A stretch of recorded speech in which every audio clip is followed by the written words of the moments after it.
விஜய் அவர்கள் பாஜகனுடைய தயாரிப்பு தான். பாஜக கொள்கை எதிரி அப்படின்னு அவர் சொல்லுவார் சார், நாம எப்படி சார் ஏத்துக்க முடியும்? ரகங்கள் பலவிதம், ஒவ்வொன்றும் உலகத்தரம். தமிழக உற்பத்தியில் உங்கள் அனுஜ் ஸ்டைல்ஸ். No compromise. உங்க சைடுலயும் எங்க சைடுலயும். It's a GT promise. Indigus Photo Durable Exterior Paint with Duro Color Technology. மக்கள் பணி என்று சொன்னால் அந்தந்த மாவட்டத்தில் சென்று கையசைத்து விட்டு திமுக திட்டுவது தான் மிகப்பெரிய மக்கள் பணி என்று விஜயை சார்ந்து இருக்கக்கூடிய முன்னணி பொறுப்பாளர் நினைத்து கொண்டு அரசியலை தவறாக முன்னெடுக்கிறார்கள். சாப்பாடு இல்லை, குடிக்க தண்ணீர் இல்லை, இவ்வளோ பிரச்சனை நடுவில் இவர் ஆயாக கையசைத்து கொண்டு 5 மணிக்கு வந்தால் தொண்டர்கள் மயக்கடைந்த சாகத்தானே செய்வார்கள். அப்போது ஒரு தொகுதிக்கு 10,000 பேர் என்று சொன்னாலும் கூட 8 தொகுதிக்கு 80,000 பேர் இருக்க வேண்டும். ஆனால் இங்கே விஜயை காண வந்த மக்கள் கூட்டம் எவ்வளவு? காவல்துறை மூலமாக 27,000 பேர் சொல்லியிருக்கிறார். விஜய் கட்சியின மாவட்ட செயலர் கொடுத்த அந்த மனுவில் கூறியிருப்பது வெறும் 10,000 பேர். இந்த 20,000 பேரும் கூட அந்த கரூர் தொகுதி சார்ந்த மொத்த எண்ணிக்கை இல்லை. எப்படி அப்புறம் நெரிசல் ஏற்படுது? 10,000 பேர் தான் இருக்காங்கன்னா கம்ஃபர்டபுளா நின்றுட்டு போயிருந்திருக்கலாம் இல்லையா? கரூர் போனீங்களா? ஆமா சார், போனோம் சார். அந்த இடங்களை எல்லாம் பார்த்தீங்களா? அனைத்து இடங்களும் அந்த வாகனம் நிறுத்தப்பட்ட இடத்துக்கு எதிரில் அந்த டிச் இருந்தது பார்த்தீங்களா? அது மூடி இருந்ததா திறந்தது? அப்படி இருக்கிறவங்க நான் நேரடியா அவங்களுடைய வீட்டுக்கு வந்து நான் பார்ப்பேன் அப்படின்னு விஜய் அவர்கள் சொல்லுவாரா? அதுதான் சார் அந்த வெறி இன்னும் அடங்கல சார். என்ன வெறி? என்ன வெறி? இந்த கட்சி எப்படியாவது என்ன வெறி? அப்படியெல்லாம் பேசக்கூடாது. உண்மை கண்டறியும் குழு வருது. அதுல முன்னாள் பாஜக தலைவர் அண்ணாமலை நிற்கிறாரு. அப்போ ஒரு பெண்மணி பேசுறாங்க, கத்தியெல்லாம் வச்சிருந்தாங்க. இதுவெல்லாம் ஒரு அப்பட்டமான ஒரு சூழ்நிலையான ஒரு கருத்து தான். பாஜக சார்ந்த வர்றவங்க எந்த அளவுக்கு உண்மையை குழு கண்டறிவார்கள் என்று எங்களுக்கு தெரியும். ஆனால் அதே பொதுமக்கள் அங்கே சொல்லுகிறார்களே, குடிக்க எவருக்கும் எங்களுக்கு தண்ணீர் இல்லை, நாங்கள் மயக்க நிலை அடைந்த போது நாங்கள் தான் விஜயை நோக்கி அந்த வாட்டுப்பட்டை வீசினோம்.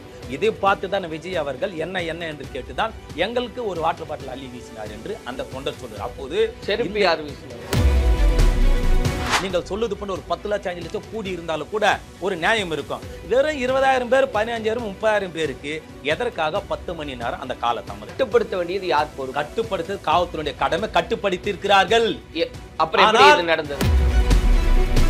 காணொலி விட்டாரு விஜய் அவர்கள். நான் கேட்கக்கூடிய காணொலி விஜய் அவர்கள் விட்டது பேர் அது உண்மையான காணொலியா, அது சினிமா பட தோணியில் வரக்கூடிய காணொலியா, இல்ல ஏஐல ரெடி பண்ணாங்க?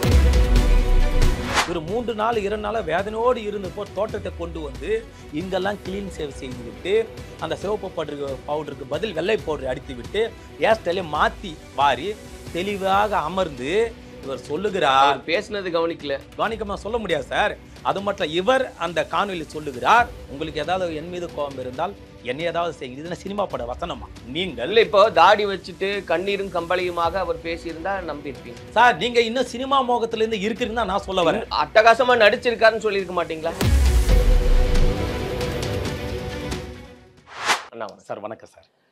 ஆனா இப்போ இந்த கரூரில் நிகழ்ந்த இந்த பெருந்துயர் அப்படின்றது பெருவாரியா பேசப்படுறதே வந்து இந்த கூட்ட நெரிசல் அப்படின்ற தலைப்புல தான் இதெல்லாம் நம்ம பேசிக்கிட்டு இருக்கோம். ஏன்னா விசாரணை ஆணையம் இருக்கு, விசாரிச்சுக்கிட்டு இருக்காங்க அப்படின்றது. இன்னும் மத்தியிலிருந்து வந்த குழுவும் விசாரிச்சுக்கிட்டு இருக்கு. இந்த சமயத்துல ஒரு புகாரை நீங்க முன்வைக்கிறீங்க, இது எல்லாத்துக்கும் பொறுப்பு விஜய் அவர்கள் தான், அவரை வந்து கைது செய்யணும் அப்படின்ற ஒரு நோக்கத்துல ஒரு புகார் கொடுக்குறீங்க இல்லையா? என்ன காரணம்? இது கரூரில் நடந்த 41 பேருடைய மரணம் என்பது விஜய் அவர்களோ தமிழ்நாடு அரசோ யார் எவ்வளோ நிதி கொடுத்தாலும் கூட போன உயிர் திரும்புவதற்கு வாய்ப்புகளே இல்லை. அப்போது மனித உயிர் விலைமதிப்பற்றது. ஆனால் விஜய் என்கின்ற கவர்ச்சி முகத்தை மட்டுமே வைத்துக்கொண்டு இன்னும் தேர்தலுக்கு 6 மாத காலத்திலே விஜய் அவருடைய கட்சியை சார்ந்த தொண்டர்களோ முன்னணி பொறுப்பாளர் எவரும் எந்த இடத்துல 1% கூட மக்கள் பணி செய்யவில்லை. அதாவது இவர்களும் மக்கள் பணி என்று சொன்னால் அந்தந்த மாவட்டத்தில் சென்று கையசைத்து விட்டு திமுக திட்டுவது தான் மிகப்பெரிய மக்கள் பணி என்று விஜயை சார்ந்து இருக்கக்கூடிய முன்னணி பொறுப்பாளர் நினைத்து கொண்டு அரசியலை தவறாக முன்னெடுக்கிறார்கள். அப்போது விஜய் என்கிற முக கவர்ச்சியை வைத்துக்கொண்டு விக்கிராண்டிலே 2, 3, 5 பேர் இருந்தார்கள், மதுரையிலே இருந்தார்கள், இப்போது உச்சகட்டமாக 41 பேர் கரூரில் இருந்திருக்கிறார்கள். அப்போது விஜய் என்கிற முகத்தை வைத்துக்கொண்டு ரசிகர்களை ஒரு இடத்துல குழும செய்து, அதாவது ஒரு 30,000 பேர் 25,000 பேர் மட்டுமே ஒரு மாவட்டத்தில் கூட்டம் இருக்கிறது, அவ்வளவுதான். ஆனால் அது கூட விஜய் வந்தால் அந்த 25 பேர் வருவதற்கில்லை. அப்போது அந்த கரூரில் வந்த காவல்துறையின் மூலமாக கொடுக்கப்பட்ட அந்த செய்தி கூட 27,000 பேர் என்று சொல்லுகிறார். அப்போது 27,000 பேரும் கூட அந்த கரூர் மாவட்டத்தை சார்ந்தவர்கள் அல்ல. சுற்றி இருக்கக்கூடிய ஒரு 5 மாவட்டத்தை சார்ந்த தொண்டர்கள் வந்திருக்கிறார்கள், பொதுமக்கள் வந்திருக்கிறார்கள். அப்போது ஒரு மாவட்டத்திற்கு குறைஞ்சபட்சம் 10,000 பேர் தான் விஜய் அவருடைய கட்சிக்கு இருக்கக்கூடிய உச்சபட்சமான கூட்டம். இதையெல்லாம் கள ஆய்வு செய்து விஜய் அவர்களும் முன்னணி பொறுப்பில் என்ன செய்கிறார் என்று சொன்னால், ஒரு நாள் முழுவதும் ஊடகத்தில் தனது கட்சி பேரும் தனது செய்தி வர வேண்டும் என்பதற்காக ஒரு காலையில் ஒரு 10 மணிக்கு அனுமதி வாங்குகிறார்கள். ஆனால் மாலையில் 5 மணிக்கு தான் வருகிறார்கள். அப்போது தொண்டர்கள் முதல் காட்சி படத்துக்கு திரையரங்குக்கு எப்படி செல்கிறார்களோ, ஒரு 5 மணி காட்சி என்றால் இரவே வந்து விடுவார் 12 மணி 1 மணி என்று. அதுபோன்று இவர்கள் 10 மணிக்கு விஜய் அவர்கள் வருகிறார் இந்த குறிப்பிட்ட இடத்திற்கு என்று சொன்னால், இவர்கள் காலையில் 3 மணிக்கு 4 மணிக்கு 2 மணிக்கெல்லாம் வந்து அந்த இடத்தை பிடிக்கிறார்கள். அப்போது விடியற் காலை 5 மணிலேருந்து கணக்கு போட்டால் மாலை 5 மணி வரைக்கும் சாப்பாடு இல்லை, குடிக்க தண்ணீர் இல்லை. இப்போ இவ்வளவு பிரச்சனைகள், உடல் உபாதைகளும் கழிக்க வேண்டும், இவ்வளவு பிரச்சனை நடுவில் இவர் ஆயாக கையெழுத்து கொண்டு 5 மணிக்கு வந்தால் தொண்டர்கள் மயக்கடைந்து சாகத்தானே செய்வார்கள். அந்த முழுக்க முழுக்க குற்றம் செய்தது யார்? முதல் குற்றவாளி யார்? விஜய் அவரும், இரண்டாவது முன்னணி பொறுப்பாளர்கள் தானே. அப்போது விஜயனுடைய கட்சியிலே கூட்டம் இல்லை, ஆனால் ஒரு சில ஊடகங்களை பணத்தை வாங்கி கொண்டு விஜய் நீந்தி வந்தார், விஜய் பறந்து வந்தார், விஜய் உருண்டு வந்தார், மக்கள் கடலிலே நீந்து வந்தார் என்று பொய்யான ஒரு பிம்பத்தை ஏற்படுத்துகிறார். அப்போது விஜய் அவர்கள் ஒரு மாவட்டத்திற்கு அன்று சுற்றுப்பயணம் சென்றால் அன்றைய முழுவதும் ஊடகம் நமது கண்ட்ரோலில் இருக்க வேண்டும், ஊடகத்தில் செய்தியாக நம் கட்சி பெயர வர வேண்டும் என்கின்ற அந்த மோகத்தின் அடிப்படையில் இல்லாத கூட்டத்தை இருப்பது போன்ற தோற்றத்தை உற்பத்தி செய்து அந்த கூட்ட நெரிசலை அதிகரிக்க செய்து சாகடித்தது விஜய் அவர்களும் முன்னணி பொறுப்பாளர் என்னுடைய பிரதான குற்றச்சாட்டு. அதை வைத்து தான் சென்னை மாநகர ஆணையரை சந்தித்து புகார் மனு கொடுத்திருக்கிறேன். நேற்றைய தினம் மாநில மனித உரிமை ஆணையத்தில் சென்று புகார் மனு கொடுத்து விட்டு பத்திரிகையாளர் சந்தித்தேன். இதில் என்ன தவறாக இருக்கு நீங்க சொல்லுங்கள். இல்லை, இப்போ வந்து விஜய் அவர்களுக்கு மொத்தமாக இருக்கக்கூடிய அந்த ஆதரவாளர்கள் இல்லைன்னா அவங்களுடைய தொண்டர்கள் அப்படின்றதே எவ்வளோ 10,000 பேர் சொன்னீங்க? வெறும் 10,000 தான். இப்போது நான் சொல்லுது பார்க்கக்கூடிய நேயர்களுக்கு ஒரு சாருக்கு குழப்பமா இருக்கும். விஜய் அவர்கள் வந்தால் கூட்டம் கூட்டமாக காட்டுகிறார்கள் என்று அந்த ட்ரோன் காட்சியிலே ஒரு இக்கட்டான ஏதோ வடிவேல நகைச்சு போன்ற ஏதோ மூத்திர சந்தை ஏதோ ஒரு சந்தை சொல்லுவார்கள், மன்னிக்கும் தவறாக இருந்தால். அது போன்று ஒரு இடத்தில் இவர்களே கேட்கிறார்கள்.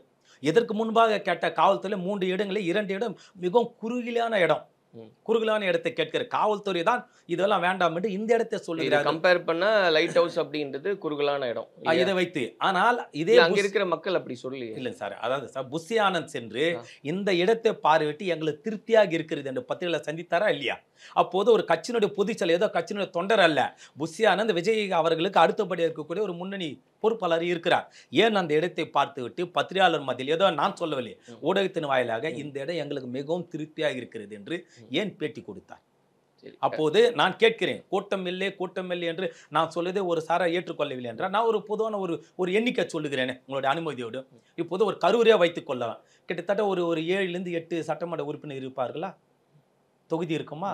அப்போது ஒரு தொகுதிக்கு 10,000 பேர் என்று சொன்னாலும் கூட 8 தொகுதிக்கு 80,000 பேர் இருக்க வேண்டும். ஆனால் இங்கே விஜய காண வந்த மக்கள் கூட்டம் எவ்வளவு? காவல்துறை மூலமாக 27,000 பேர் சொல்லியிருக்கிறார். விஜய் கட்சியினுடைய மாவட்ட செயலர் கொடுத்த அந்த மனுவில் கூறியிருப்பது வெறும் 10,000 பேர். இந்த 20,000 பேரும் கூட அந்த கரூர் தொகுதி சார்ந்த மொத்த எண்ணிக்கை இல்லை. சுற்றி இருக்கக்கூடிய 5 மாவட்டத்தை சார்ந்தவர்கள். இப்போது எங்கே விஜய்க்கு, ஐயா வர குறுக்கிடுக்கு மன்னிக்கணும், எங்கே விஜய்க்கு மக்கள் கூட்டம் கடல் போல் இருக்கிறார்கள்? நீங்க சொல்லுங்க நேரம். எப்படி அப்புறம் நெரிசல் ஏற்படுது? 10,000 பேர் தான் இருக்காங்கன்னா கம்ஃபர்டபுளா நின்னுட்டு போயிருந்திருக்கலாம் இல்லையா? அதுதான் எப்படி 10,000 பேர் இவங்க கேட்ட அனுமதி, வந்திருக்கக்கூடிய மக்கள் 27,000 பேர், அவ்வளவுதான். இவர்கள் காலையில் இருந்து மாலை வரைக்கும் இந்த கூட்டத்தை ஒரே இடத்துல குழும செய்து மக்கள் கூட்டம் இருப்பது போல தோற்றத்தை ஏற்படுத்துகிறார்கள் விஜய் சார்ந்தவர்களும். விஜய் இந்த அனுமதி கடிதத்தை பார்த்தீங்க, இந்த இடம் இது இவ்வளவு அப்படின்றதெல்லாம் சொன்னீங்க இல்லையா? அதுல நேரம் குறிப்பிட்டிருந்தாங்க, அதை பார்த்தீங்களா? அதை தான் சார் வரேன். நாமக்கலில் 8:45 பக்கத்தில் இருக்கக்கூடிய ஏதோ இந்த விஜய் அவர்கள் சொல்லுகிறார்கள், பாஜகனுடைய தயாரிப்பில் இயங்க கொண்டிருக்கக்கூடிய தாவேக கட்சி அதோட தலைவரையும் பார்த்து ஒரு கேள்வி வைக்கிறேன், இதுவும் உங்களுடைய அனுமதியோடு. என்ன சொல்ல வேண்டாம், காலை 8:45 நாமக்கலில் அனுமதி கொடுக்கிறார்கள். விஜய் அவர்கள் வீட்டிலிருந்து புறப்பட்ட நேரம் என்ன? அதே 8:40 9 மணிக்கு. இல்ல நேரம் நம்ம கரூருக்கு வந்தல, கரூர்ல அவங்க அனுமதி கேட்ட நேரம் என்ன? இல்ல சார், இதை தான் நம்ம குறிப்பிட்டு சொல்லணும் சார், தவறா என்னாதீங்க. ஒரு மாவட்டத்தில் காவல்துறையோடு நீங்கள் தான் அனுமதி வாங்குகிறீர்கள். அந்த மாவட்டத்தினுடைய காவல் கண்காணிப்பாளர் உட்பட அனைத்து காவல்துறை உயர் அதிகாரிகளும் சேர்ந்து தான் ஒரு நேரத்தை உங்களுக்கு வழங்குகிறார்கள். ஆனால் நாமக்கல் எங்க இருக்கிறது, சென்னை எங்க இருக்கிறது? நீங்கள் ஏன் நாமக்கல் 8:45க்கு கொடுக்கப்பட்ட நேரத்திற்கு காலையிலே வீட்டிலிருந்து அதே 8:45லிருந்து 9 மணிக்கு கிளம்பிய மர்மம் என்ன? அது மட்டுமல்ல, இவர் சொல்லுகிறார் கரூரில் மட்டும் ஏன் நடந்தது என்று அந்த கேள்வி விஜய் அவர்கள் முன்வைக்கிறார். நான் கேட்கிறேன், நாமக்கலிலே கிட்டத்தட்ட 180 பேர் மயக்க நிலை அடைந்திருக்கிறார். நாமக்கல் எவ்வளவு பேர்? 180 பேர் நாமக்கலில் மட்டுமே. அங்க உயிரிழப்பு நடந்தது இல்ல மயக்க நிலை. அதனாலதான் அவங்க என்னன்றது கேக்குறாங்க. இல்ல சார், அதுதான் நாமக்கல்ல மயக்க நிலை ஏற்பட்டதா, அனுமதிக்கப்பட்டாங்களா, சரியானாங்களா? கரூர்ல மயக்க நிலை ஏற்பட்டதா, உயிரிழப்பு ஏற்பட்டதா, இங்க ஏன் நடந்ததுன்னு கேட்குறாங்க. அதுதான் சார் சொல்றேன், இது கூட்ட நெரிசல் ஒரு மாவட்டத்துக்கு ஏற்றாப்புல மாறி இருக்கும்.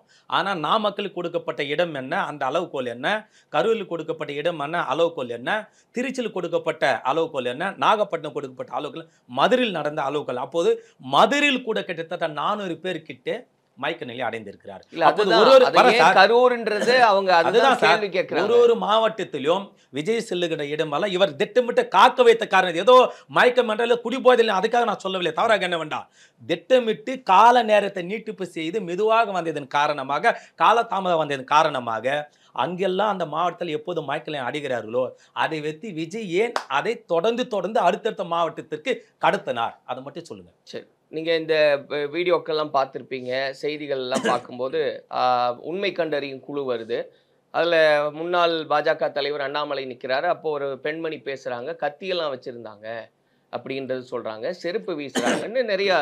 இவர் முன்னாள் அமைச்சர் செந்தில் பாலாஜியும் அதுக்கு விளக்கம் எல்லாம் கொடுத்தாரு. ஆனா இந்த கத்தி அப்படின்றது பத்தி இதுவெல்லாம் ஒரு அப்பட்டமான ஒரு சூழ்நிலையான ஒரு கருத்து தான். காரணம் ஏதோ பாஜகனுடைய முன்னாள் மாநிலத்தில் ஏதோ உத்தமர் போன்று தியாகி போன்று சொல்வதெல்லாம் ஏற்புடையதல்ல. நான் கேட்கிறேன், ஏதோ குழு அங்க இருந்த பொதுமக்கள் சொல்றாங்க, என்ன நடந்ததுன்னு. இவங்க பாஜக சார்ந்த வர்றவங்க எந்த அளவுக்கு உண்மையை குழு கண்டறிவார்கள் என்று எங்களுக்கும் தெரியும். ஆனால் அதே பொதுமக்கள் அங்கே சொல்லுகிறார்களே, விஜய் பேச இதே அண்ணாமலை ஏன் ஆரம்பிக்கும் போது செருப்பு வீசப்படுது இல்ல, இதே அண்ணாமலை ஒருவருடைய கேட்கிறாரா, அவர் என்ன சொல்லுகிறார், விஜய் பேச ஆரம்பித்திருக்கு அந்த நேரத்திற்கு முன்பாகவே மயக்க நிலையில் பல பேர் அங்கே இருந்தார்கள், விஜய் அதை பொருட்படுத்தாமல் தொடர்ந்து பேசினார் என்று சொல்லுகிறார். மற்றும் ஒன்று, இந்த கூட்ட நெரிசல் உயிர் பிழைத்தவரை மருத்துவமனையில் நேற்று ஒரு காணொலி வெளியிட்டிருக்கிறார். அவர் என்ன சொல்லுகிறார், குடிக்க எவருக்கும் எங்களுக்கு தண்ணீர் இல்லை, நாங்கள் மயக்க நிலை அடைந்த போது நாங்கள் தான் விஜயை நோக்கி அந்த வாட்டர் பாட்டிலை வீசினோம், இதை பார்த்து தான் விஜய் அவர்கள் என்ன என்று கேட்டுதான்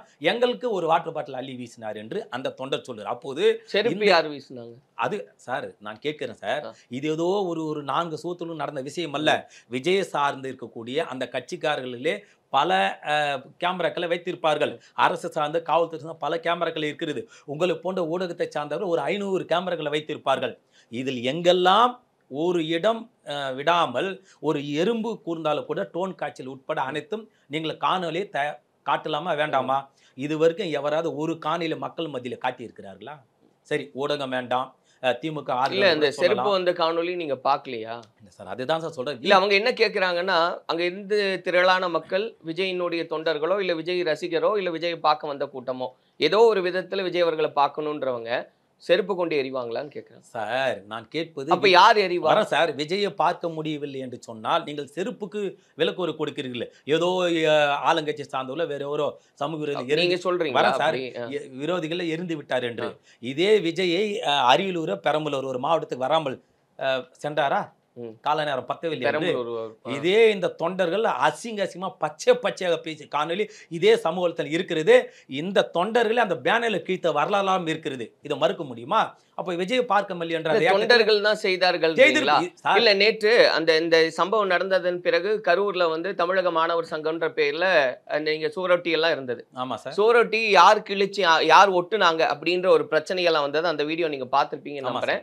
அந்த சுவரொட்டிகள்லாம் ஒட்டின பிறகு உடனேவே விஜயினுடைய ஆதரவாளர்கள் இல்ல விஜயினுடைய அபிமானிகள் அதெல்லாத்தையும் கிழிச்சு வீசினாங்க சார். அதாவது கிழித்து வீசுபவர்கள் இல்ல, ஒரு களங்கம் கற்பிக்கணும்ன்ற ஒரு வேலை நடக்குதுன்றாங்க சார். காலை ஏதோ இவர்கள் ஏதோ விஜய் ரசிகர்கள் அந்த போஸ்டரை கிழித்து விட்டால் ஏதோ திருமணத்துக்கு சீப்ப ஒளி தொட்டால் திருமணம் நிறுந்து விட மாப்பிள்ளை சீப் என்று போஸ்ட் ஒட்டிட்டா உடனே எப்படி விஜய் உத்தமன் ஆகிடுவாரா? போஸ்டர் கீத்தர் விஜய் உத்தமன் ஆகிவிடுவாரா? நான் கேட்கிறேன். மதுரை, திருச்சி, அரியலூர், பெரம்பலூர், நாகப்பட்டினம் வரைக்கும் எத்தனை பொதுமக்கள் அங்கே மயக்க நிலை அடைந்தார்கள். உங்களுக்கு கால தாமதமான வாகன பயணம் தானே, திட்டமிட்டு வாகன பயணம் தானே. எதற்காக அந்த கால நேரத்தை ஒரு பகுதியிலே வரலாம், 2 பகுதியிலே வரலாம். நீங்கள் சொல்லுது பண்ண ஒரு 10 லட்சம் 5 லட்சம் கூடி இருந்தாலும் கூட ஒரு நியாயம் இருக்கும். வெறும் 20,000 பேர், 15,000, 30,000 பேருக்கு எதற்காக 10 மணி நேரம் அந்த கால தாமதம்? நீங்க சொல்லுங்க. அந்த அனுமதி கடிதத்துல மதியம் 3 மணியிலிருந்து இரவு 10 மணி வரைக்கும் அனுமதி. நீங்க கரூர் சார், நான் கேட்டது நாமக்கல் 8:45 மணிக்கு நாமக்கல் காவல்துறை கொடுக்கப்பட்ட நேரம் சார். அந்த நேரத்துல உங்களுக்கு இருங்க சார், இழப்பு கரூரில் ஏற்பட்டதா நாமக்கல் இருங்க சார். அந்த நேரத்துக்கான காலத்தை நான் சொல்றேன் இருங்க.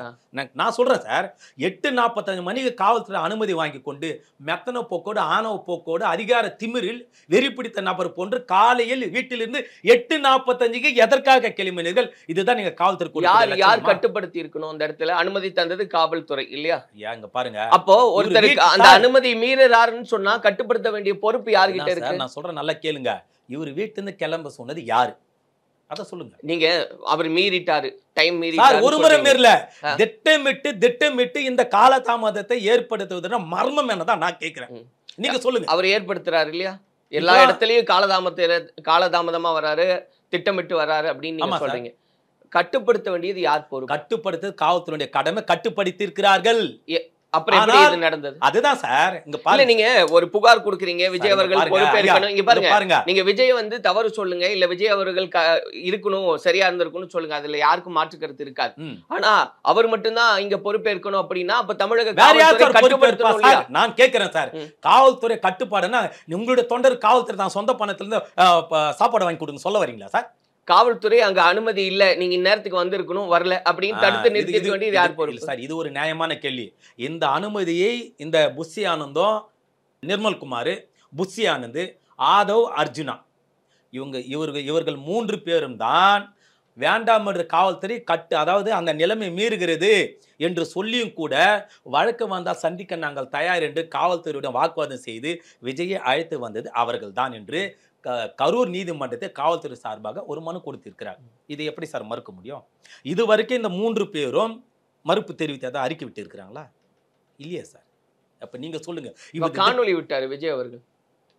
ஐயா, நான் ஏதாவது பேசினாலும் அப்படி நீங்க ஏதாவது தவறா நினைச்சுக்க போறீங்க சார். நான் கேட்கக்கூடிய காணொலி விஜய் அவர்கள் விட்டதுக்கு பேர் அது உண்மையான காணொலியா, அது சினிமா பட தோணியில் வரக்கூடிய காணொலியா? இல்ல ஏஐல ரெடி பண்ணாங்க சார். அதாவது நான் மிகவும் வேதனை இருக்கிறேன்னு சொல்லக்கூடிய விஜய் அவர்களை பார்த்து கேட்கிறேன். கரூரில் அவர் தலையில் வைத்திருந்த அந்த ஏர்ஸ்டைலினுடைய மாடல் என்ன? சரியா? கரூரில் இருந்த அந்த தாடியினுடைய மாடல் என்ன? இவர் வைத்திருக்கக்கூடிய இந்த வெளியிட்ட காணொலியை பாருங்கள். ஏர்ஸ்டைலை மாற்றி நிறுத்தி நிதானமாக இந்த இடத்துல கிளீன் சேவ் செய்திருக்கிறார். அப்போ மாப்பிள்ளை போன்று தயார். ஏதோ 3 நாட்கள் வேதனையோடு இருந்தார். இந்த படையப்பா படுத்த நீலாம்பரி ஏதோ எத்தனை வருஷத்துக்கு முன்னாடி அறைக்குள்ள வந்து வெளியே வந்து பேசுவது போன்று இவர் 3 நாள் 2 நாள் வேதனையோடு இருந்து தோட்டத்தை கொண்டு வந்து இங்கெல்லாம் கிளீன் சேவ் செய்து விட்டு அந்த சிவப்பு பவுடருக்கு பதில் வெள்ளை பவுடரை அடித்து விட்டு ஏர்ஸ்டைலை மாற்றி வாரி தெளிவாக அமர்ந்து இவர் சொல்லுகிறார். பேசுனது கவனிக்கல. அதுதான் சொல்றேன் சார், நான் கவனிச்சதான் தான் சொல்றேன், கவனிக்காம சொல்ல முடியாது சார். அது மட்டும் இவர் அந்த காணொலியில் சொல்லுகிறார், முதலமைச்சர் பார்த்து கேள்வி எழுப்புகிறார். உங்களுக்கு ஏதாவது என் மீது கோபம் இருந்தால் என்னை ஏதாவது செய்யுங்க. இது சினிமா பட வசனமா? நீ செய்த இந்த கோமாளித்தனமான திட்டமிட்டு இந்த சதிக்கு தமிழ்நாடு முதலமைச்சர் காரணம் என்ற தோற்றத்தை கொண்டு வருகிறீர்களே, எதற்காக? இந்த 3 நாள் 2 நாள் கழித்து போடப்பட்ட இந்த காணொலியுடைய விளக்கம் எதற்காக? உங்களுக்கு உங்களுடைய முதலாளி மத்தியில் இருக்கக்கூடிய நாக்பூரில் இருக்கக்கூடிய உங்களுடைய முதலாளி இது இப்படியெல்லாம் செய்யுங்கள் என்று சொன்ன பிறகு அதற்கு பிறகு காணொலி வெளியீர்கள். இது வெக்கமாக இல்லையா விஜய்க்கு? ராகுல் காந்தி கால் பண்ணி அவர்கிட்ட பேசியிருந்தாருன்ற அந்த செய்தி கேள்விப்பட்டீங்களா சார்? செய்தி யார் சார்? நீங்க முதலாளின்னு ஒருத்தர் சொல்லும்போது அது எப்படி இன்னொரு எதிர் முகாம்ல இருந்து அவருக்கு கால்? சார் ஆமா சார், விஜய் அவர்கள் என்ன வேணா நீங்க முடிவு பண்ண. விஜய் அவர்கள் பாஜகனுடைய தயாரிப்பு தான். இவர் தொடர்ந்து இந்த 4 நாட்களுடைய கருத்தை பாருங்கள். விஜய்க்கு ஆதரவாக பேசக்கூடிய அத்துணை நபர்களும் பாஜக, RSS போன்ற சங்கர சங்கனுடைய நிர்வாகிகள் பொறுப்பாளரை தவிர்த்து வேற இந்த தமிழ்நாட்டை நேசிப்பவர்களோ உங்களுக்கு போன்ற உண்மையான ஊடகவியலாளர்களோ சமூக நீதி பேசுபவர்களோ எவராது ஒரு நபர் விஜய்க்கு ஆதரவாக பேசி காணொலியை காட்டுங்களா பார்க்கலாம். பாஜக கொள்கை எதிரி அப்படின்னு அவர் சொன்ன சொல்லுவார் சார், நாம எப்படி சார் ஏத்துக்க முடியும்? ராகுல் காந்தி அவர்கள் நம்ம முதலமைச்சருக்கு போன் பண்ணி என்ன நடந்ததுன்னு பேசின கையோட விஜய் அவர்களுக்கும் பேசினார். அது சார் வரவேற்கிறேன் சார். யாராக இருந்தாலும் ஒரு இந்தியாவுடைய எதிர்க்கட்சி சார். நான் கேட்பது ஒரே ஒரு கேள்விதான். ஒவ்வொரு மாவட்டத்திலும் திட்டமிட்டு எதற்காக காலதாமதம் செய்தீர்கள்? அப்ப காலதாமதம் செய்யக்கூடிய விஜய் அவர்கள் 5 மணி நேரமா 10 நேரம் அந்த மக்கள் அங்கே வீதியில இருக்கிறார்களே பசியும் பட்டினியாக, உங்களுக்கு பணம் ஒரு பொருட்டல்ல, பார்க்காத பணமெல்லாம் நாம் பார்த்துட்டு சொல்லக்கூடிய விஜய் அவர்கள் எதற்காக உணவும் தண்ணீர் பாட்டிலும் கொடுக்கவில்லை? நீங்க சொல்லுங்க. சரி, அதுக்கு தமிழ்நாடு அரசு உங்க கட்சி தொண்டருக்கு தமிழ்நாடு அரசு கொடுக்குமா, அல்லது காவல்துறை சொந்த பணத்தில் காவல்துறை உணவு வாங்கி கொடுக்குமா? நீங்க சொல்லுங்க. கரூர் போனீங்களா? ஆமா சார், போனோம் சார். அந்த இடங்களை எல்லாம் பாத்தீங்களா? அனைத்து இடங்களும் அந்த பார்த்து வாகனம் நிறுத்தப்பட்ட இடத்துக்கு எதிரில் அந்த டிச் இருந்தது பாத்தீங்களா? அது மூடி இருந்ததா திறந்திருந்ததா? அதாவது அங்கே ஒரு குழி இருந்தது, உண்மைதான் சார். குழியா? ஆமா சார். எவ்வளவு பெருசு இருந்தது? அதான் சார், பள்ளம் இருந்தது, உண்மைதான். அதற்காக இவர் வரக்கூடிய இடத்துக்காக ஒரு உடனுக்குடனே தார்சலா நெருப்பி விட்டு இவர் போடமா முடியும்? நீங்கள் இது குழி இருந்தது பாத்துல என்ன கேட்கிறேன், நான் ஒப்புக்கொள்கிறேன் சார். இந்த பொதுச்செயல புஷியானந்து எதற்காக இந்த இடத்தை எங்களுக்கு போது தீர்ப்பு என்று சொன்னார். தயவுசெய்து அவர் கொஞ்சம் போன் பண்ணுங்க. அவங்க ஒரு 4 இடம் இல்ல கேட்டாங்க. சார், ஐயா அந்த புஷியானுக்கு கொஞ்சம் போன் பண்ணுங்க. அவர் தொண்டர் இல்லை சார், கட்சியினுடைய பொதுச் செயலாளர். நீங்க ஏன் பத்திரிகையாளர் மன்றத்துல இந்த இடம் எங்களுக்கு போதுமான இடம், எங்க முழு திருப்தியாக இருக்குன்னு பல்ல இழுத்து கொண்டு பேட்டி கொடுத்தாரு அந்த உத்தம தலைவர், உத்தம பொதுச் செயலாளர் புஷியானந்துக்கு நீங்க நேயர்கள் வாயில ஒரு போன் பண்ணி கேளுங்க. அப்படி இருக்கிறவங்க நான் நேரடியா அவங்களுடைய வீட்டுக்கு வந்து நான் பார்ப்பேன் அப்படின்னு விஜய் அவர்கள் சொல்லுவாரா? அதுதான் சார், அந்த வெறி இன்னும் அடங்கல சார். என்ன வெறி? என்ன வெறி? இந்த கட்சி எப்படியாவது வலுக்கட்ட அப்படியெல்லாம் பேச அதான் சொல்றேன் சார். சார் கேள்வி கேட்டு நான் சொல்லிடுறேன். இதனுடைய வெறி என்ன என்றால் இந்த கட்சி இன்னும் எப்படியாவது பலப்படுத்த வேண்டும். அப்போது 41 பேர் இறந்ததற்கு இவர் முழுவதுமாக ஒரு ஒரு வருத்தம் மனதளவிலே அடி மனதிலிருந்து பேசவில்லை. ஒன்று அவன் கட்சி ஒருத்தர் பேசுற காணொலியை வச்சுக்கிட்டு அவர் அடிமனசுல இருந்து பேசல, வருத்தத்தோட பேசல, எப்படி நீங்களா ஒரு ஆமா சார் சார் அந்த காணொலி எப்படி நீங்க முடிவுக்கு வரீங்க? சார் காணொலி பார்த்து தான் முடிவுக்கு வரேன். காணொலி பார்த்து தான் முடிவுக்கு வரேன் சார். அந்த காணொலியில் அழுது இருக்கணுமா? இல்ல சார், அழுது இருக்கணும். நான் சொல்றேன் சொல்றேன். நீங்கள் ஒரு 2 நாளுக்கு பிறகு பேசக்கூடிய காணொலியில் எதற்காக ஹேர் ஸ்டைலும் கிளீன் சேவிங் செய்தீர்கள்? வேதனையோடு இருக்கக்கூடிய நீங்கள் இப்போ தாடி வச்சுட்டு கண்ணீரும் கம்பளியுமாக அவர் பேசியிருந்தா நம்பியிருப்பீங்க சார். நீங்க இன்னும் சினிமா மோகத்துல இருந்து இருக்கிறீங்கன்னா நான் சொல்ல வரேன். அட்டகாசமா நடிச்சிருக்காருன்னு சொல்லியிருக்க மாட்டீங்களா? பாத்தீங்களா, தாடி கூட சேவ் பண்ணல, கண்ணீரும் கம்பளியுமா பேசுறாரு, ஒரு மிகச்சிறந்த நடிகர் சார். இந்த 41 உயிர் பலியை வைத்து சத்தியமாக மனசாட்சியுள்ள யாரும் எவரும் பேசுறீங்க இல்ல, பேச முடியாது இப்ப பேசுறீங்க. இவரு மாத்தி செஞ்சிருக்காரு. ஆமா, எப்படி பண்ணி உங்க அக்காவோ உங்க தங்கச்சி இருந்திருந்தா நீங்க இந்த நிலைமைக்கு வருவீங்களா? வெள்ள போடுற அடிச்சிட்டு குடும்பத்துக்கு வரேன்னு சொல்றாருல்ல, 40 பேர் சந்திக்கிறதுக்கு வரேன்னு சொன்னாங்க.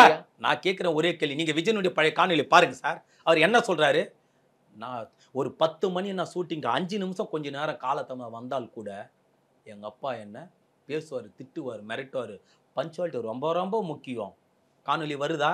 5 நிமிஷத்துக்கு வெறும் 5 நிமிடத்துக்கு தன்னுடைய தகப்பன் திட்டுவார், அடிப்பார், உதைப்பார் என்று அதற்குள் கார் ஓட்டுநர் 10 முறை தொடர்புக்கு வருவார் என்று பயமாக பேசி விஜய் அவர்கள் என்ன மண்ணாங்கட்டிக்கு 10 மணி நேரம் 8 மணி காலதாமதம் செய்து அந்த மக்களை அல்லல் பட செய்தார். கேளுங்க சார். அனுமதி மறுத்து இருக்கணும்ல, அதையும் பேசுங்க. நீங்க அவர் லேட்டா வந்து அது பேசுங்க, நான் எல்லாம் மறுக்க மாட்டேன். அந்த அனுமதி தான் காவல்துறை சொல்றாங்களே சார். காவல்துறை சொல்ல போதா இந்த 3 பேரும் இல்லையா நிறுத்தி இருக்க வேண்டிய பொறுப்பு யாருடையது சார்? அந்த கட்சியினுடைய பொறுப்பாளர், முன்னணி பொறுப்பு பொதுச் செயலாளர் நிர்மா பவுடர் குமார். 10,000 பேர் வருவாங்க, அவங்க அனுமதி கேட்கறாங்க. இதுக்கு முன்னாடி நடந்த கூட்டத்துல எத்தனை கூட்டம் வந்தது, அதையெல்லாம் முன்களம் ஆய்வு செஞ்சு இதெல்லாம் நடக்கும், இத்தனை பேர் வருவாங்கன்ற அந்த கணக்கு எடுக்க வேண்டியது யாருடைய பொறுப்பு? சார் 10,000 பேர் கேட்கக்கூடிய கூட்டத்திற்கு அனுமதி அந்த மாவட்ட செயலர் கொடுக்கிறார் சார் கடிதத்தை. கூடுதலா வருவாங்க ஒரு 30 பேர் கணக்கு போட்டு அந்த பக்கம் கேள்வி கேட்டா அப்படி லைட்டா அப்படி அது சார் அது பண்ணலாங்க. சரிங்க சார், சரி பண்ணிக்கலாம் சார். நீங்கள் அந்த இடத்திற்கு சென்று ஆய்வு செய்து எங்களுக்கு இந்த இடம் வேண்டாம் என்று பேசிய இந்த முன்னணி பொறுப்பாளர் யாராவது ஒரு காணொலி வைத்திருக்கிறீர்களா? கத்தி இருந்தது, அதுக்கு ஏதாவது நீங்க பேசுறீங்க? அதுதான் சார், கத்தி பேசுறது தப்பு இல்ல சார். கத்தி ஒத்துக்கிறேன். அந்த கத்தி எங்க இருந்து காட்டுங்கன்ற, ஏன் காட்ட மறுக்கிறீங்க? 500 டோன் கேமரா இருக்கு சார். 500 டோன் கேமரா மாட்டாத கத்தி, தெரியாத கத்தி, எவங்கிட்ட இருக்கிற கத்தி காட்டுங்க. மக்கள் என்ன பேசினாங்க கரூர்ல? நீங்க போய் மக்கள் எல்லாம் இது பகல் முழுவத ஒரு ஊடகத்தை செய்து கொடுப்பதற்காக விஜய் திட்டமிட்டு வந்தார். விஜய் பேசுகின்ற அந்த நேரத்துக்கு முன்பாக மக்கள் சோர்ந்து போய்விட்டார்கள். மக்கள் மயக்க நிலையில் அடையக்கூடிய வாய்ப்புகள் அதிகமாக இருந்தது. சந்திச்ச மக்கள் என்ன கருத்தை சொன்னாங்க? அது நேர்மறையா சொல்லுங்க. இல்ல இதுதான் சொல்லி அப்படி சொன்னாங்க இல்லையா?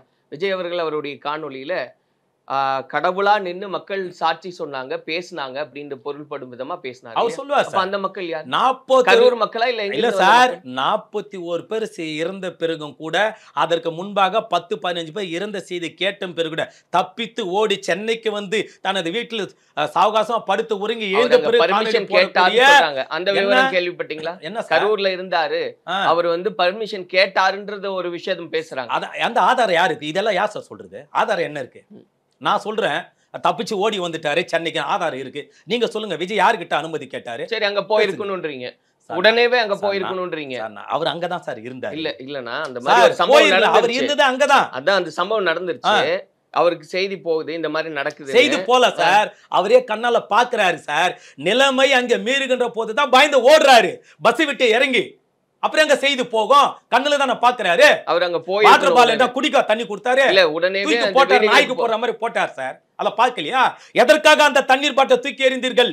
மயக்கனில் இருக்கிறார் என்று அதாவது நேத்து ஒரு அண்ணா, நீங்க ஒரு மாடியில் நிக்கிறீங்க, ஆ, நான் கீழ நிக்கிறேன், ஆ. ஒரு அர்ஜென்ட்டா எனக்கு தண்ணி வேணும் அப்படின்னு நான் கேக்குறேன். ம். மாடியில இருந்து இப்படி எடுத்து வீசுவீங்களா, தடாலடியே அதுதான் இறங்கி வந்து சார், கூட்டத்தை அதுதான் எல்லாம் தள்ளிக்கிட்டு சொல்றேன். இங்க ஊட்டி பசி, விடுவீங்களா? ஐயா, இங்க பசியும் தண்ணீரும் மாடியில் இருப்பவர்கள் மட்டுமில்ல, கீழே இருக்கக்கூடிய மக்களை குழந்தை குட்டி அனைவருக்கும் பசி மயக்கம் சார். நாய்க்கு வீசின மாதிரி வீசினாங்கன்னு ஆமா சார், ஆமா. 2 வாட்டர் பாட்டில் தூக்கி போட்ட போதுமா? நான் கேட்கிறேன் சார், நீங்க ஒரு நியாயமான பத்திரிகையாளர் இல்ல சார். நான் ஒரு சகோதரன் உன்னை பார்த்து கேட்கிறேன் சார். எந்த தலைவனாவது மின்சாரத்தை, அதாவது லைட்டை வெளிச்சத்தை ஆஃப் பண்ணி ஆன் பண்ணி விளையாடுவானா சார் மக்களை பார்த்து? நீங்க என்ன சார், ஹிட்லரா சார்? சொல்லுங்க சார், ஹிட்லரா? விஜய் ஹிட்லரா? சொல்லுங்க. ஹிட்லர் விளையாண்டது பாத்தீங்களா? அதான் சார், அதை விட கேவலம். இல்ல, நிறைவா ஓகே, நீங்க அவர் மேல புகார் கொடுத்திருக்கீங்க. இப்ப விஜய்க்கு பொறுப்பு இருக்கா, இல்ல அவருடைய கூட்டத்துல இப்படி இருக்குன்னா இருக்கு, அதனால அவர் பொறுப்பான்னு கேட்டா ஆமா, அவரும் பதில் சொல்ல வேண்டிய இடத்துல இருக்காரு, இல்லன்றது யாரும் மறுக்க மாட்டாங்க. ஆனா அவர் மட்டுமே பொறுப்பா அப்படின்றதுதான் இங்க பிரச்சனை. நீங்க அவர் மட்டுமல்ல, அந்த கட்சியை சார்ந்த முன்னணி பொறுப்பாளர் அனைவரும் பொறுப்பு தான். இதில் தமிழ்நாடு அரசுக்கோ காவல்துறைக்கோ எந்த விதமான சம்மதம் இல்லை. எந்த விதமான இல்ல சார். இருந்தா ஆதாரத்தை அவங்களை கொடுக்க சொல்லுங்க. 500 கேமரால வச்சிருக்கிறாங்க. ஆம்புலன்ஸ் வச்சு ஒரு கபட நாடு ஆனாங்க. 5 ஆம்புலன்ஸ் அவங்க தான் சார் முதல்ல அவங்க தான் நியமனம் பண்ணியிருக்கிறாங்க. உண்மை வரதானே போகுது. அப்போ தெரியும் இல்லையா சார்? ஆக விஜயை பார்க்க முடியல என்ற ஒரே ஒரு காரணத்திற்காக அந்த விஜய் ரசிகர்களே பேனரை கிழித்ததை நாம் பார்த்திருக்கிறோம். தண்ணீர் பாட்டிலை எடுத்து வீசியதை நாம் பார்த்திருக்கிறோம். பல காணொலி இருக்கிறது. அது அதிருப்தியின் காரணமாக. அது போன்று இங்கே நடந்திருப்பது வாய்ப்புகள் அதிகமாக இருக்கிறது. பொறுத்திருந்து பாருங்கள், இவருடைய கபட நாடகம் அனைத்தும் தெரிந்து விடும். இப்ப ஆதவ அர்ஜுனா டெல்லிக்கு தனி விமானத்தில் பறந்திருக்கிறார் வழக்கறிஞர் குழுவோடு.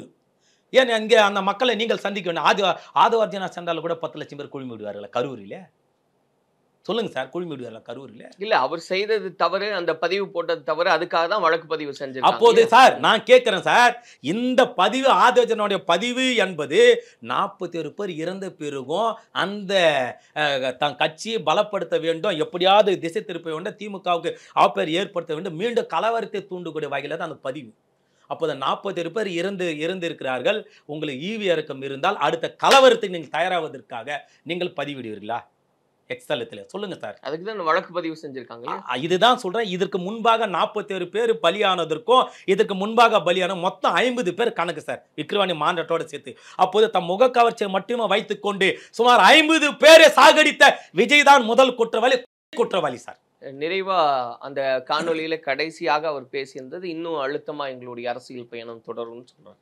அதுக்கு உங்களுடைய பதில் என்ன? அந்த அரசியல் பயணம் தொடரும் என்பதை இது போன்ற மரணத்தின் மீது நடந்துதான் தொடரும் சார். இதற்கு ஒருபோதும் தமிழ்நாட்டு மக்கள் சத்தியமாக பத்திரிகையாளர் ஊடகவியலாளர்கள் எவருமே இதை ரசிக்க மாட்டார்கள், எவருமே இதை ஏற்க மாட்டார்கள். விஜயனுடைய கட்சி என்பது, விஜயனுடைய சிந்தனை என்பது முழுக்க பாஜக RSS சார்ந்தவர்கள் தான் இருப்பார்களே ஒழிய ஒருபோதும் சமூக சார்ந்தவர்கள் இருக்காத அவர் மனதிலே. மற்றும் ஒன்று, ஆதோஜனம் போடக்கூடிய அந்த ட்விட்டர் பதிவு என்பது ஒரு மிகப்பெரிய கலவரத்தை தூண்டக்கூடிய வகையிலே அந்த பதிவு. இதே ஒரு இஸ்லாமிய கட்சியை நடத்துபவர்கள் எவரான ஒருவர் அது போன்று கலவரத்தை தூண்டக்கூடிய பதிவை இட்டு நீக்கி இருந்தால் இப்போது பாஜக RSS போன்றவர்கள் வீதியிலே வந்து எத்தனை கலவரங்களை ஏற்படுத்தி இருப்பார்கள்? சொல்லுங்க சார். ஏன் இது மற்றவர்கள் ஏன் இதை வாய் மூடி மௌனியாக இருக்கிற? இந்த பதிவை பார்த்து விட்டு திமுக சார்ந்தவர் மட்டுமல்ல, சமூக நீதி சார்ந்தவர்கள் இவர்கள் தான் கூக்குரல் எழுப்புகிறார்கள் ஒழிய ஏன் பாஜக RSS இதற்கான குரலை எழுப்பவில்லை? இதே தாவேக தொண்டர்கள் இது தவறு என்று ஏன் இதுவரை பேசவில்லை? இதற்கு இதுவரைக்கும் விஜயன் வாய் திறந்து தவறு என்று சொல்லவில்லை. சொல்லுங்க சார். இல்ல அதுக்கு தான் வழக்கு பதிவு செஞ்சிருக்காங்க. அது சார் வழக்குன்றது வேற சார். நான் கேட்கிறேன், எதற்கெடுத்தாலும் தவறே செய்த இஸ்லாமிய பலிக்கடை ஆக்கக்கூடிய மத்திய பாஜக RSS போன்றவர்கள் இப்போது கோயம்புத்தூர் பகுதியில் ஒரு இஸ்லாமிய பதிவிட்டு இருந்தால் இந்த கோமாளி கூட்டம், இந்த RSS போன்றவர்கள் சங்கங்கள் பாஜக சார்ந்த இப்படிதான் வாய் மூடி மௌனியாக இருந்திருப்பார்களா? அதான் நான் பொதுவான ஒரு பணிவான வேண்டுகோள் தான் வைக்கிறேன், கேள்வி தான் எழுப்புறேன். இருந்திருக்க முடியாது. அப்போது இவர்கள் தேவை கலவரம். அந்த கலவரத்தை ஒரு பகடை ஆக்கி தன்னுடைய மனதில் இருக்கக்கூடிய அந்த அரசியலை தேடவன் என்பதற்காக விஜயை பயன்படுத்துகிறார்கள். அதற்கு விஜய் உடந்தையாக இருக்கிறார். இதான் சார் கருத்து. ஸோ பொறுத்திருந்து பார்ப்போம் என்ன நடக்குது அப்படின்னு. நீங்கள் புகாரும் கொடுத்துருக்கீங்க. இன்னும் என்னெல்லாம் நடக்குது அப்படின்றத நம்ம பொறுத்திருந்து பார்த்து பேசுவோம். சரிங்களா? நன்றி. ரகங்கள் பலவிதம், ஒவ்வொன்றும் உலகத்தரம். தமிழக உற்பத்தியில் உங்கள் அனுஜ் டைல்ஸ். No compromise. உங்க சைடுலயும் எங்க சைடுலயும். It's a GT promise. Indigus Photo Durable Exterior Paint with Duro Color Technology.